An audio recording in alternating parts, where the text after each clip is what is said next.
10. The quiet corridors of Kensington Palace, where every footstep echoes with centuries of royal history. A single discovery would shake the very foundations of the British monarchy. What started as a routine security check in young Prince George's bedroom would uncover a truth so shocking that it would force the royal family to question everything they thought they knew about their own safety, their staff, and the innocence of childhood itself. The guard who made this discovery would never be the same again. Neither would the royal family. And when the truth finally emerged, it would reveal a web of deception that had been carefully woven right under the noses of the world's most protected family. Some secrets are meant to stay hidden, but when they involve the future King of England, silence becomes impossible. The morning mist hung low over Kensington Palace as Sergeant James Mitchell adjusted his earpiece and began his routine security sweep. After 15 years of protecting the royal family, he had developed an almost mechanical precision in his duties. Every door, every window, every corner of the palace was checked with the same methodical care that had kept the Windsor family safe through countless potential threats. James had started his career as a young soldier in the Queen's Guard, standing motionless for hours outside Buckingham Palace, while tourists snapped photos and children waved excitedly.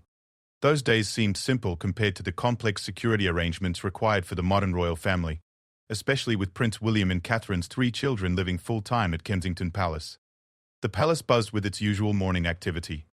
Kitchen staff prepared breakfast while housekeepers moved silently through the corridors, ensuring everything was perfect for the day ahead.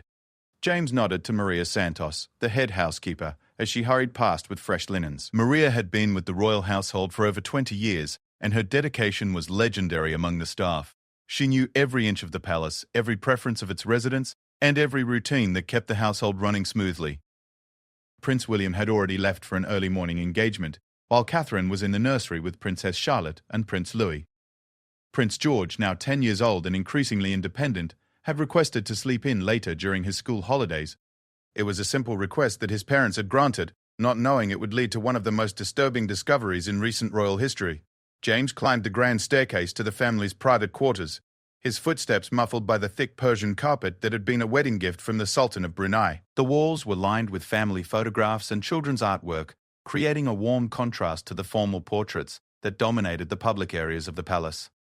It was in these private moments, seeing the normal family life behind the royal facade, that James felt the true weight of his responsibility. The security protocols for the children's bedrooms were particularly strict. Each room was checked twice daily, once in the morning after the children woke up, and once in the evening before they went to sleep. The checks included examining windows for any signs of tampering, testing the electronic security systems, and conducting a visual sweep for anything unusual. It was tedious work, but James knew that the safety of the future monarch depended on this attention to detail. Prince George's bedroom was at the end of the corridor, its door painted a cheerful blue with a small nameplate that read George in elegant script.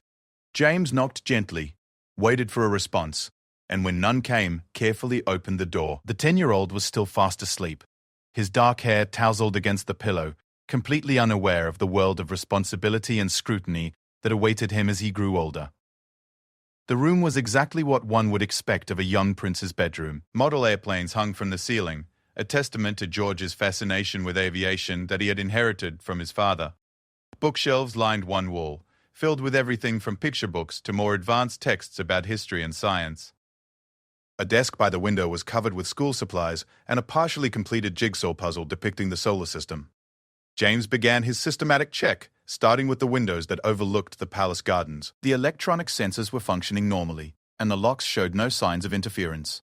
He moved to the built-in wardrobe, checking behind the hanging clothes and examining the back panel for any signs of disturbance. Everything appeared normal until he reached the area beneath Prince George's bed.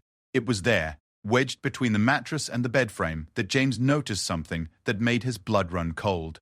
A small electronic device, no bigger than a matchbox, was carefully hidden from view. His training immediately kicked in as he recognized what he was looking at. It was a listening device, sophisticated and expensive, the kind used by intelligence agencies for covert surveillance operations. James's mind raced as he tried to process the implications. Someone had placed a recording device in the bedroom of the future King of England. Someone with access to the most secure areas of Kensington Palace had been listening to everything that happened in this room. Every private conversation, every bedtime story, every moment of childhood innocence had potentially been monitored and recorded. The device was positioned perfectly to capture conversations throughout the room. Its small size and neutral color made it nearly impossible to detect during routine cleaning or casual observation. Only someone conducting a thorough security sweep would have found it, and even then, it would have been easy to miss if James hadn't been looking in exactly the right place at the right angle. Prince George stirred in his sleep, completely unaware of the drama unfolding just feet away from where he lay. James stood frozen, the device in his gloved hand, knowing that his next actions would trigger a security investigation unlike anything the royal family had experienced in decades. The implications were staggering. If Prince George's room had been compromised, what about the other children's rooms? What about the private offices where sensitive government information was discussed? What about the family's most intimate moments? The sophistication of the device suggested this was not the work of an amateur. The placement indicated someone with detailed knowledge of the room's layout and the family's routines. Most disturbing of all, the access required to install the device meant the perpetrator was either someone within the household staff or someone who had received help from the inside.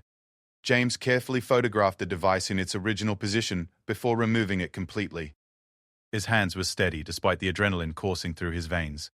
In all his years of service, he had dealt with external threats, suspicious packages, and overzealous fans, but never had he encountered evidence of such a serious breach from within the palace walls themselves.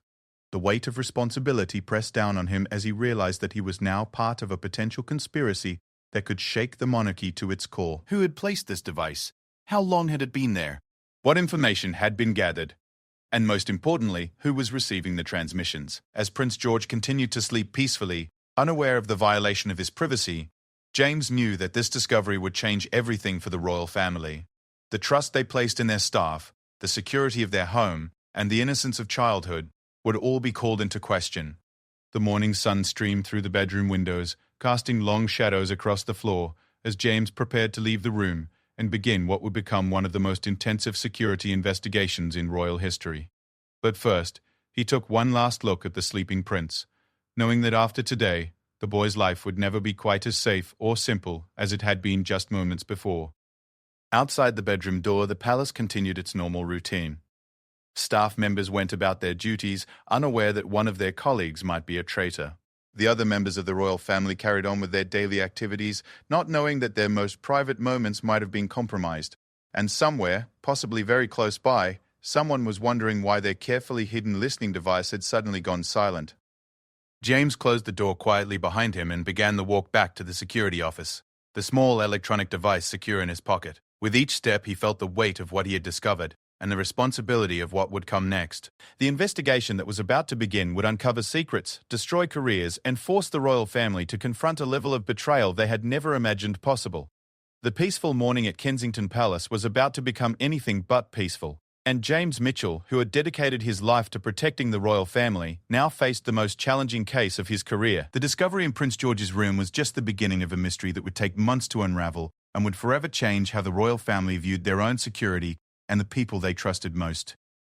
The security office at Kensington Palace transformed into a hive of urgent activity within minutes of James's return. Chief Security Officer Robert Harrison, a veteran with 30 years of experience protecting high-profile government officials, took one look at the device and immediately initiated Protocol 7, the highest level of internal security alert. The small electronic bug that James had discovered was placed in a specialized containment unit while Harrison began making the phone calls that would bring together the most elite security experts in the United Kingdom. Within 2 hours, the palace was quietly swarming with specialists. Digital forensics experts from MI5 arrived in unmarked vehicles, their equipment disguised as routine maintenance supplies.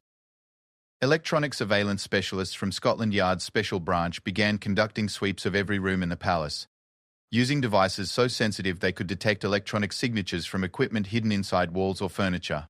The operation was conducted with such discretion that even most of the palace staff remained unaware of the crisis unfolding around them. Dr. Sarah Chen, the lead digital forensics expert, examined the listening device under high-powered magnification while her team ran preliminary tests. The device was more sophisticated than anything she had seen in recent domestic cases. The circuitry was compact and expertly assembled, with components that suggested either military-grade technology or access to very expensive commercial surveillance equipment. Most concerning was the device's transmission capability, which indicated it had been actively sending recordings to an external receiver for an unknown period of time. Meanwhile, Prince William and Catherine were quietly informed of the situation by Harrison himself. The conversation took place in a secure room that had been swept multiple times for electronic devices. Catherine's face went pale as she realized that her son's most private moments, including bedtime conversations and family discussions that took place in his room, had potentially been recorded and transmitted to unknown parties. Prince William's reaction was one of controlled fury, the kind of anger that comes from feeling utterly helpless to protect one's child from an invisible threat. The immediate priority was determining how long the device had been in place and whether similar devices existed elsewhere in the palace. Dr. Chen's preliminary analysis suggested the device had been active for at least 6 months, based on wear patterns on its components and dust accumulation around its placement. 6 months of conversations, 6 months of family moments, 6 months of potential state secrets discussed within earshot of Prince George's room. The investigation expanded rapidly as teams began the painstaking process of interviewing every member of the palace staff. The list was extensive, including housekeepers, kitchen staff, maintenance workers, security personnel, private secretaries, and even the tutors who occasionally worked with Prince George in his room. Each interview was conducted with careful attention to detail, as investigators looked for any inconsistencies in statements or unusual behavior patterns that might indicate involvement in the surveillance operation. Maria Santos, the head housekeeper, was among the first to be interviewed. Her 20 years of faithful service made her an unlikely suspect, but her access to all areas of the palace, including Prince George's bedroom, meant she could not be eliminated from consideration. During her interview, Maria revealed something that chilled the investigators. She had noticed that one of the newer housekeeping staff members, Elena Vasquez, had specifically requested to be assigned to cleaning the family's private quarters, including the children's bedrooms. Elena Vasquez had joined the palace staff 8 months earlier, which aligned suspiciously with Dr. Breven, Chen's estimate of when the listening device had been installed. Her background check had been thorough, revealing a woman with excellent references from previous domestic positions with wealthy families in London. However, as investigators dug deeper into her history, they discovered discrepancies in her employment timeline and questions about some of her references that had not been properly verified during the initial hiring process. The security footage review proved to be both revealing and frustrating. While cameras covered most corridors and common areas of the palace, the family's private bedrooms were not monitored out of respect for their privacy. However, footage from the corridor outside Prince George's room showed Elena entering his room on multiple occasions when the family was away, sometimes for longer periods than would be necessary for routine cleaning tasks. As the investigation intensified, the palace operated under a carefully maintained facade of normalcy. Prince George continued his holiday routine, unaware of the crisis surrounding him. His parents made the difficult decision not to tell him about the discovery, at least not until they understood the full scope of the breach. Extra security measures were quietly implemented, including additional sweeps of all areas where the children spent time and the temporary assignment of additional protection officers. The technical analysis of the listening device revealed even more disturbing details. The device was capable of not only recording conversations but also transmitting them in real time to a receiver within a 5-mile radius of the palace. This meant that whoever was behind the surveillance operation had been listening to live conversations as they happened, potentially allowing them to react immediately to information they gathered.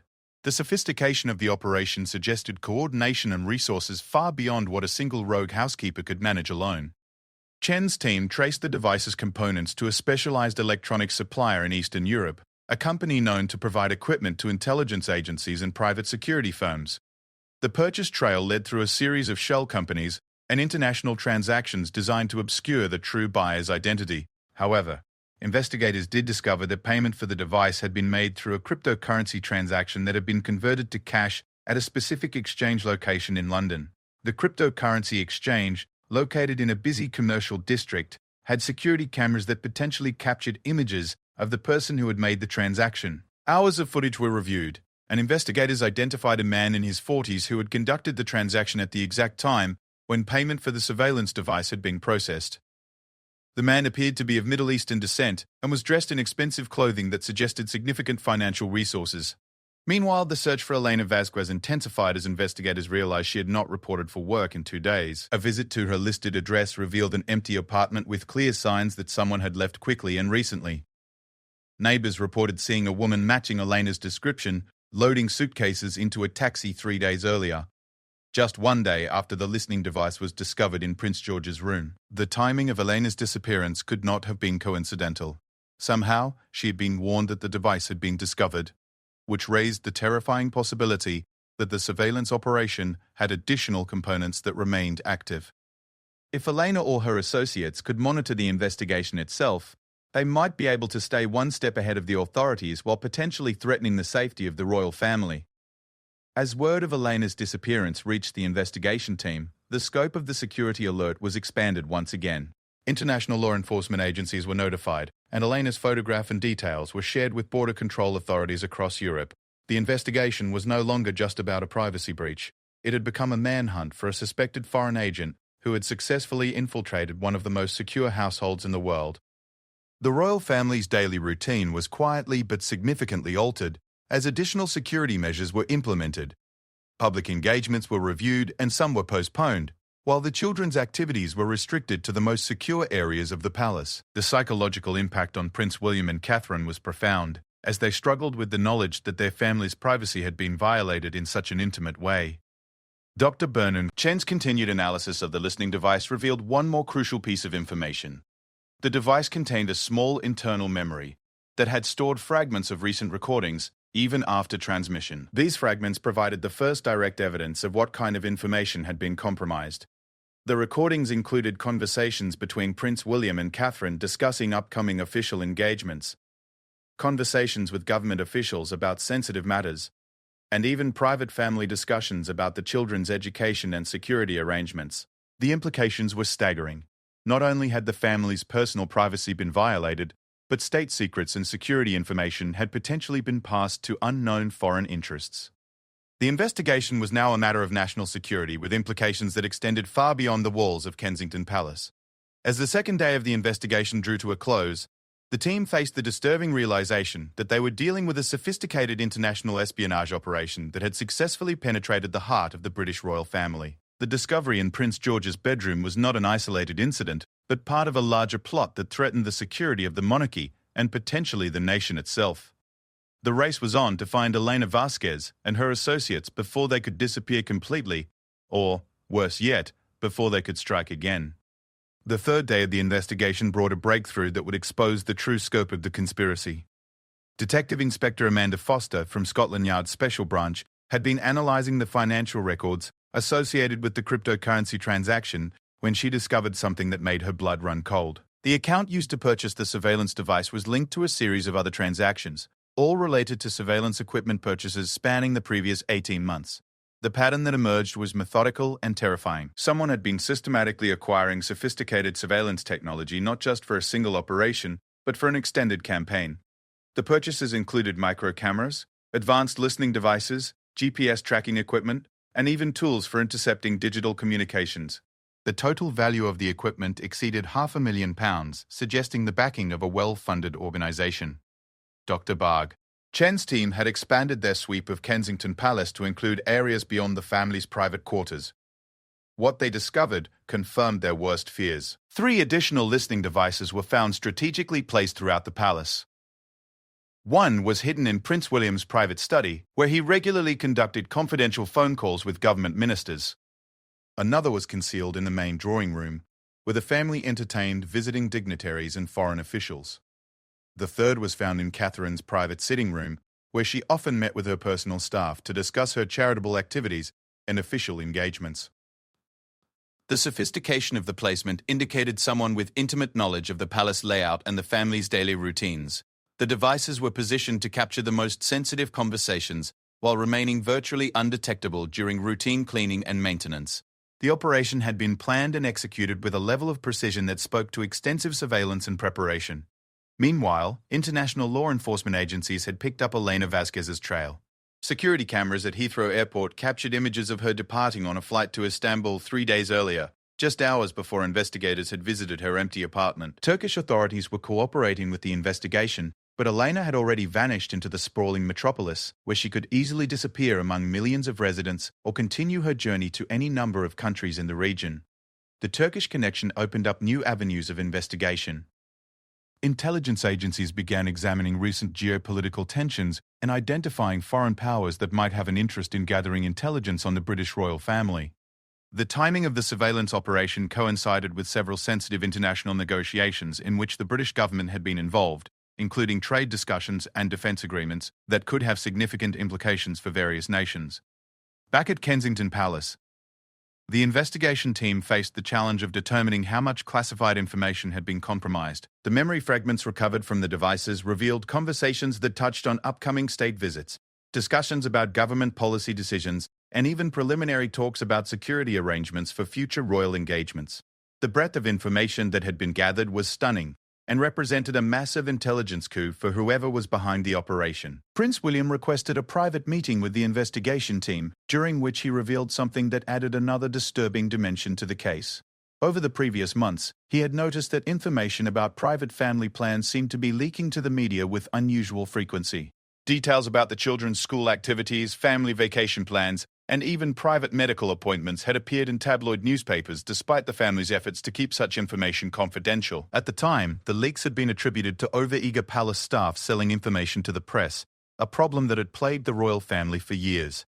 However, in light of the surveillance device discovery, it became clear that the leaks might have been part of a larger intelligence-gathering operation. The information being published in the newspapers might have been deliberately selected to avoid suspicion, while the more sensitive intelligence was being passed to foreign handlers. The investigation into Elena Vasquez's background revealed a carefully constructed false identity. The woman who had worked at Kensington Palace for 8 months was not who she claimed to be. Her real name was Elena Petrov, a Russian national with connections to intelligence services. Her employment history, which had seemed so impressive during the hiring process, was largely fabricated. The references that had been provided were from accomplices who had been planted in previous positions specifically to create a believable background for her infiltration of the palace. The discovery of Elena's true identity triggered a comprehensive review of the palace's hiring practices and background check procedures. Investigators found that her application had been processed during a particularly busy period when several staff members had left simultaneously, creating pressure to fill positions quickly. The thorough background checks that were supposed to be standard procedure had been rushed, and several verification steps had been skipped or performed superficially. More alarming was the discovery that Elena's hiring had been facilitated by a recommendation from within the palace staff itself. Thomas Wright, a junior member of the household administration who had been with the palace for 3 years, had provided a reference for Elena's application. Under interrogation, Thomas revealed that he had been approached by Elena at a London cafe several months before she applied for the position. She had presented herself as someone seeking domestic employment and had impressed him with her experience and professionalism. Thomas's involvement raised questions about whether he was a willing participant in the conspiracy or an unwitting accomplice. His financial record showed no evidence of payments from foreign sources, and his personal background appeared clean. However, investigators discovered that Thomas had significant gambling debts and had been struggling financially for several months before Elena's arrival at the palace. The timing suggested that he might have been targeted for recruitment by intelligence operatives who had identified his vulnerability. The psychological pressure on the royal family continued to mount as the investigation revealed the extent to which their private lives had been monitored. Catherine struggled with the knowledge that intimate conversations with her children, including discussions about their fears, dreams, and daily activities, had been recorded and transmitted to unknown parties. The violation felt deeply personal and challenged her sense of safety within what should have been the most secure environment in the country. Prince George, still unaware of the full scope of what had happened, began to notice changes in the household routine. Additional security personnel were now stationed throughout the palace, and certain areas that he had previously accessed freely were now restricted. His parents' explanation that these were temporary security improvements satisfied his curiosity for the time being, but the family knew that more detailed explanations would eventually be necessary. Dr. Chen's technical analysis revealed that the surveillance operation had been even more sophisticated than initially understood. The devices were not only capable of recording and transmitting audio, but also had the capability to receive instructions from their handlers. This meant that the surveillance could be activated or deactivated remotely, allowing the operators to avoid detection during security sweeps or to focus their attention on specific events or conversations. The bidirectional capability of the devices also raised the terrifying possibility that they could have been used to transmit more than just surveillance data. Theoretical scenarios discussed by the security team included the possibility of using the devices to introduce malicious software into the palace's electronic systems or even to coordinate more direct threats against the royal family. International intelligence agencies shared their analysis of similar operations that had been detected in other countries. The methodology used at Kensington Palace matched patterns seen in surveillance operations targeting government officials, military leaders, and business executives in several European nations over the previous 2 years. The consistency of the approach suggested the work of a single organization with significant resources and expertise. The investigation team faced mounting pressure to determine whether the surveillance operation was still active. While the devices at Kensington Palace had been removed, there was no way to know whether other surveillance methods had been deployed or whether additional operatives remained within the palace staff. Every employee was now under suspicion, and the atmosphere within the household had become tense and mistrustful. As the third day of the investigation concluded, the team prepared for what they knew would be an even more intensive phase of the inquiry. The discovery of multiple devices and the identification of Alina Petrov as a Russian intelligence operative had transformed what had begun as a simple security breach into an international incident with implications for British national security. The royal family faced the sobering reality that their most private moments had been monitored by a foreign power and that the investigation was only beginning to uncover the full scope of the operation. The innocence of Prince George's childhood had been violated in ways that would have lasting implications for how the family viewed their security and their trust in the people around them. The race to find Alina Petrov and her associates intensified, as investigators realized that every day she remained free was another day that sensitive intelligence could be passed to foreign handlers. The operation that had begun with a routine security check in a 10-year-old's bedroom had become a complex international manhunt, with stakes that extended far beyond the walls of Kensington Palace. The breakthrough came at dawn on the fourth day, when Turkish intelligence operatives conducting surveillance at Istanbul's Atatürk Airport identified Alina Petrov attempting to board a connecting flight to Moscow. The arrest was conducted quietly but efficiently, with Turkish authorities coordinating closely with British intelligence to ensure that word of her capture did not reach her handlers. Within hours, Alina was in custody at a secure facility outside Istanbul, where British agents prepared for what would become one of the most crucial interrogations in recent intelligence history. Back at Kensington Palace, the news of Alina's capture brought both relief and renewed urgency to the investigation. While her arrest meant that the immediate threat had been neutralized, investigators knew that she was likely part of a larger network that could still pose dangers to the royal family and British security interests. The race was now on to extract as much information as possible before her associates realized she had been captured and could take countermeasures to protect their operation. Detective Inspector Foster coordinated with MI6 agents in Turkey as the interrogation began.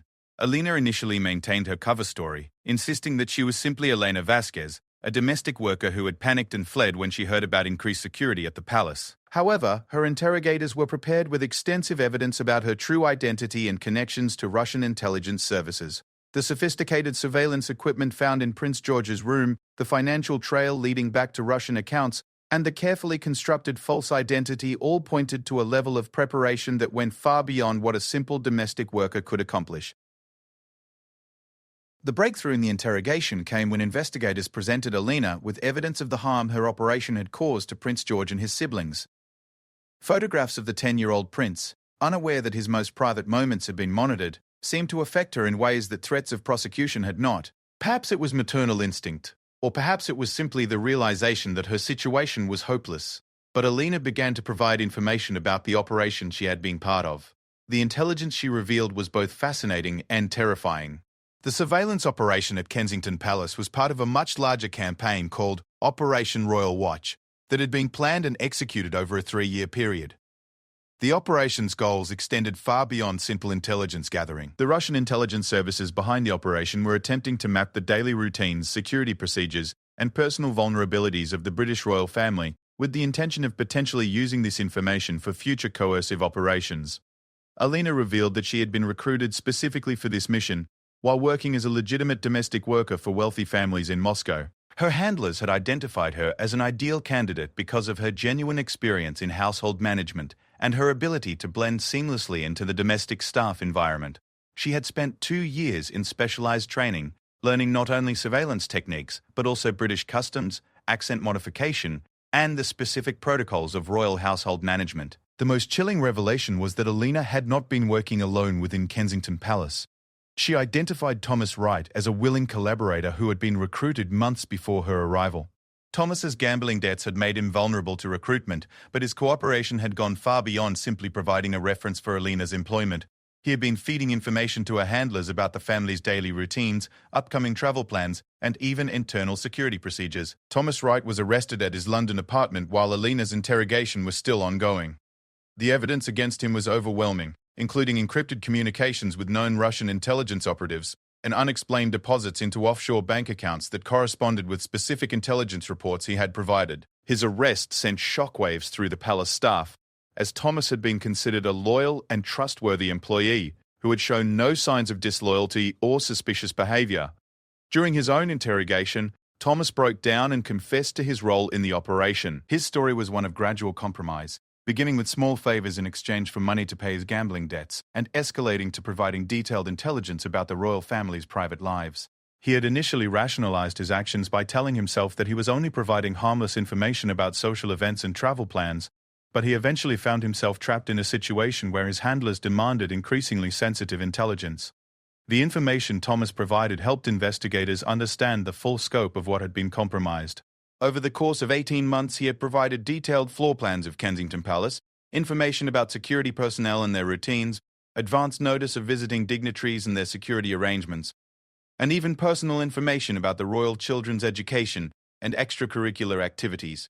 The intelligence package he had helped compile would have been invaluable to any organization planning operations against the royal family. As the interrogations continued, investigators began to understand the sophisticated nature of the Russian operation. The surveillance at Kensington Palace was part of a broader campaign targeting several high-profile British institutions. Similar operations had been conducted against senior government ministers, military leaders, and major business executives. The goal appeared to be creating a comprehensive intelligence picture of British leadership that could be used for influence operations, blackmail, or more direct action. Dr. David Coffin, Chen's analysis of the surveillance equipment revealed additional disturbing details about the operation's capabilities. The devices had been regularly updated with new software transmitted from their handlers, allowing the surveillance to become more sophisticated over time. Recent updates had included facial recognition capabilities that could have been used to identify visitors to the palace, and voice recognition software that could have been used to create detailed profiles of the royal family's speech patterns and personal characteristics. The psychological impact on the royal family was profound, as they learned the extent to which their lives had been monitored and analysed. Prince William struggled with the knowledge that conversations with his children, including bedtime stories and discussions about their fears and dreams, had been recorded and transmitted to foreign intelligence analysts. Catherine was devastated to learn that her private conversations with friends and family, including discussions about her children's development and family challenges, had been compromised. Prince George was finally told an age-appropriate version of what had happened, explaining that some bad people had been listening to conversations in his room, but that they had been caught and would not be able to hurt anyone. The 10-year-old's reaction was a mixture of confusion and determination, asking whether this meant he was important enough for spies to be interested in him. His parents assured him that he was safe and that new security measures would protect the family going forward. The investigation team worked around the clock to determine whether any other palace staff members had been compromised. Every employee was subjected to intensive background checks and polygraph examinations. Financial records were reviewed for any signs of unexplained income, and personal associations were examined for connections to foreign nationals or suspicious organizations. The process was exhausting and created an atmosphere of suspicion that would take months to overcome. International ramifications of the operation began to emerge as diplomatic channels buzzed with activity. The British government demanded explanations from Russian authorities about the operation, while Russian officials denied any official involvement and suggested that Alina and her associates had been acting as freelance operatives. The denials were not credible given the sophisticated nature of the operation and the resources that had been devoted to it. But they followed the standard pattern of plausible deniability that characterized most intelligence operations. The security review at Kensington Palace revealed systemic weaknesses that had allowed the operation to succeed. Background check procedures were overhauled to include more thorough verification of employment history and personal references. New security protocols were implemented that would make it much more difficult for surveillance devices to be installed or maintained within the palace. Electronic monitoring systems were upgraded to detect the kind of sophisticated surveillance equipment that had been used by Alina and her handlers. As the fourth day of the investigation drew to a close, the full picture of Operation Royal Watch began to emerge. What had started as the discovery of a single listening device in Prince George's bedroom had revealed a sophisticated multi-year intelligence operation that had compromised the privacy and security of the British royal family at the highest levels. The operation had been disrupted, and its primary operatives captured that the damage to the family's sense of security and privacy would take much longer to heal. The investigation team prepared for the final phase of their work, which would involve determining the full extent of what had been compromised and implementing measures to prevent similar operations in the future. The capture of Alina Petrov and Thomas Wright had ended the immediate threat, but the knowledge that such an operation had been possible would forever change how the royal family viewed their security and their trust in the people around them. The innocence that had once characterized Prince George's childhood had been lost to the harsh realities of international espionage. But the swift action of Sergeant James Mitchell in discovering the surveillance device had prevented an even greater disaster. The investigation that had begun with a routine security check would become a case study in the vulnerabilities of even the most protected families and the constant vigilance required to maintain security in an increasingly complex and dangerous world. 6 months after the discovery that shook Kensington Palace to its core, the full impact of Operation Royal Watch continued to reverberate through the highest levels of British government and intelligence services. The final report, classified at the highest levels of secrecy, revealed that the Russian intelligence operation had been far more extensive than anyone had initially imagined. The surveillance of the royal family had been just one component of a sophisticated campaign that had targeted dozens of high-profile British institutions over a period of several years. Alina Petrov, now serving a lengthy prison sentence in a high-security facility, had provided intelligence that led to the unraveling of an entire network of Russian operatives working throughout the United Kingdom. Her cooperation, motivated partly by genuine remorse for her role in violating the privacy of the royal children, had helped British authorities identify and arrest 12 additional operatives working in various government ministries, military installations, and private corporations with defence contracts. The trial of Thomas Wright had been conducted in secret, with reporting restrictions that prevented any details from reaching the public. His sentence of 25 years for espionage reflected the serious nature of his betrayal, but also served as a stark warning to anyone else who might consider compromising the security of the royal family. His downfall from trusted palace employee to convicted spy became a cautionary tale within intelligence circles about the vulnerabilities created by personal financial difficulties and the sophisticated recruitment techniques used by foreign intelligence services. Dr. Sarah Chen's forensic analysis had revealed the true sophistication of the surveillance operation. The devices found at Kensington Palace had been part of a network that included similar equipment at government buildings throughout London. The intelligence gathered from these sources had been integrated to create comprehensive profiles of British decision-makers, their personal vulnerabilities, and their professional activities. The operation represented one of the most successful intelligence penetrations of British institutions in decades. For the royal family, the aftermath of the discovery required significant adjustments to their daily lives and long-term security arrangements. Prince George, now 11 years old, had been gradually told more details about what had happened, appropriate to his developing understanding of the world around him. Rather than being traumatized by the knowledge that he had been under surveillance, he seemed to take pride in the fact that his family was important enough to require such protection. His resilience impressed his parents and security team, though they remained vigilant about any signs that the experience had affected him psychologically. The security overhaul at Kensington Palace had been comprehensive and expensive, costing millions of pounds and taking months to complete. Every room had been examined and resecured, with new electronic monitoring systems that could detect even the most sophisticated surveillance devices. The staff hiring process had been completely revamped, with background checks now taking months instead of weeks, and including psychological evaluations designed to identify potential vulnerabilities that could be exploited by foreign intelligence services. Sergeant James Mitchell, whose vigilant security check had uncovered the original listening device, had been quietly commended for his service and promoted within the Royal Protection Unit. His methodical approach and attention to detail had quite literally saved the royal family from an even greater breach of security. The device he had discovered might have remained in place for years if not for his thorough inspection, potentially compromising state secrets and putting the family at risk of more direct threats. The international implications of Operation Royal Watch continued to unfold as diplomatic relations between the United Kingdom and Russia remained strained. The British government had imposed sanctions on several Russian intelligence officials believed to have been involved in planning the operation, while Russia continued to deny any official involvement. The incident had become part of a broader pattern of Russian intelligence activities targeting Western nations, contributing to the deteriorating relationship between the two countries. Within the palace walls, the atmosphere gradually returned to something approaching normalcy. Though the trust that had once characterized relationships between the royal family and their staff took much longer to rebuild. New security protocols meant that even long-term employees now had restricted access to certain areas and were subject to regular security reviews. The informal, family-like atmosphere that had once prevailed was replaced by more formal procedures designed to prevent future security breaches. Maria Santos, the head housekeeper whose 20 years of faithful service had been above reproach, found herself in the difficult position of rebuilding the household staff's morale while implementing the new security measures. Several employees had left during the investigation, unable to cope with the intensive scrutiny and background checks. Replacing them with new staff who could pass the enhanced security requirements proved challenging and expensive. The psychological support provided to the royal family included counseling sessions designed to help them process the violation of their privacy and rebuild their sense of security within their own home.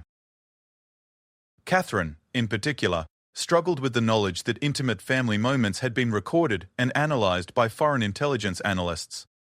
The therapy sessions helped her develop coping strategies and gradually restored her confidence in the security measures that protected her family. Prince William had channeled his anger about the security breach into advocacy for stronger counterintelligence measures throughout the British government. His private meetings with intelligence officials had contributed to policy changes that strengthened background check requirements for individuals with access to sensitive facilities. His personal experience of being targeted by foreign intelligence services had given him unique insights into the vulnerabilities faced by public officials and their families. The children's education and activities had been adjusted to account for the heightened security concerns revealed by the investigation. Certain public events that had once been considered routine were now evaluated more carefully for potential security risks. The balance between maintaining normal childhood experiences and protecting the children from potential threats required constant calibration as they grew older and became more independent. Dr. Chen had continued her analysis of the surveillance technology months after the initial discovery, working with international partners to understand the full capabilities of the devices that had been deployed. Her research had contributed to the development of new detection methods that were now being used to protect other high-value targets throughout the intelligence community. The technical knowledge gained from dismantling the Russian operation had proven valuable in identifying and neutralizing similar threats. The media had never learned the full details of what had happened at Kensington Palace, with official statements referring only to a security review that had led to enhanced protection measures for the royal family. The decision to keep the details classified had been made to prevent other intelligence services from learning about British counterintelligence capabilities and to protect the ongoing investigation into the broader Russian network. As the first anniversary of the discovery approached, Chief Security Officer Robert Harrison reflected on the lessons learned from Operation Royal Watch. The incident had demonstrated that even the most secure facilities could be vulnerable to sophisticated intelligence operations, but it had also shown that vigilant security personnel and robust investigation procedures could identify and neutralize such threats before they caused irreparable damage. The trust between the royal family and their security team had been strengthened by the crisis, as they had seen firsthand the dedication and professionalism of the people responsible for protecting them. The relationship had evolved from one based on protocol and hierarchy to one built on mutual respect and shared commitment to preventing future security breaches. Prince George's bedroom had been completely redecorated after the investigation, with new furniture, electronics, and security features that represented the state-of-the-art in protective technology. The room that had once been the scene of the most serious security breach in recent royal history had become a symbol of resilience and the family's determination to maintain their normal lives despite the threats they faced. The impact of the discovery extended beyond the immediate security concerns to influence the royal family's approach to their public duties and private lives. They had learned that their role as symbols of British institutions made them perpetual targets for foreign intelligence services. But they had also learned that the protection systems in place were capable of defending against even sophisticated threats when properly implemented and maintained. As normalcy gradually returned to Kensington Palace, the family carried with them the knowledge that their security depended not just on technology and protocols, but on the vigilance and dedication of individuals like Sergeant James Mitchell, whose routine security check had uncovered a threat that could have compromised British national security for years to come. The listening device that had been hidden beneath Prince George's bed had become a reminder that even in the safest places, constant vigilance was the price of security, and that the protection of the royal family was ultimately a human responsibility that required the highest levels of professionalism and commitment.